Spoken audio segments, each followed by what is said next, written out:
Having a dog as a running buddy is great, and the best part about it is they're always excited to go. However, just because your dog may look capable of running with you, there are a few things you should know before introducing them to running. Today I'm going to discuss something that isn't really talked about much with regards to running with your dog, but is probably one of the most important things not to be overlooked for your dog's health. Make sure you watch to the end of the video where we'll discuss this key reason. So once again, I'm Adam, and this is Bo. Welcome back to Canine Active Health. When it comes to running with a dog, what is the most important factor? Is it the terrain? Is it the harness? Is it the weather conditions? All of these are really important, but the most overlooked factor is their gait pattern. There are two main reasons why this is so important.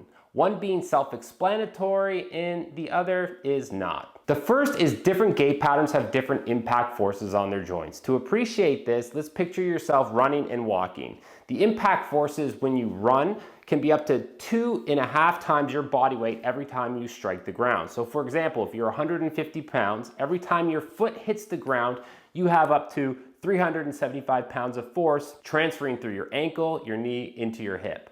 With a dog, this principle is the same. And when they move from a trot to a canter to a gallop, the impact forces are going to increase because the ground reaction force increases and sends larger shocks through their body. To better visualize this and to better understand the next important aspect of why this matters, let's take a second to look at the difference between Bo's trot and his gallop.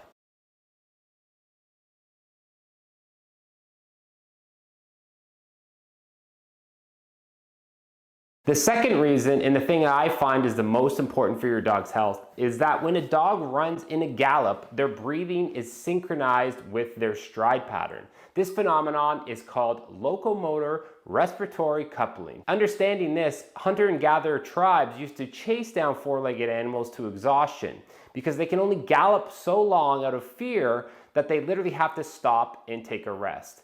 This is the same with your dog, especially in hot temperatures. So it's best to settle them into a trot. This way their diaphragm can move independently from their gait pattern and they'll be able to keep that pace for longer periods without overheating. I remember a few years ago when Bo and I used to run a lot together, we did a local 5K race. And for us at the time, 5K was rather easy. However, in this race, there were some members of a local competitive running club that were much faster than I was at the time. Bo was so excited that he finally had somebody to try to chase down that he would not settle into his normal trot. By the 2.5 kilometer mark, the bungee leash was no longer taut, and with 1 kilometer to go, he was running behind me, which is very rare. In the last few hundred meters, I'm not gonna lie, I thought I was gonna have to carry him over the finish line. It's not that he wasn't conditioned for this either. He's a hunting dog. He will work in the bush looking for birds for hours on end and not get tired.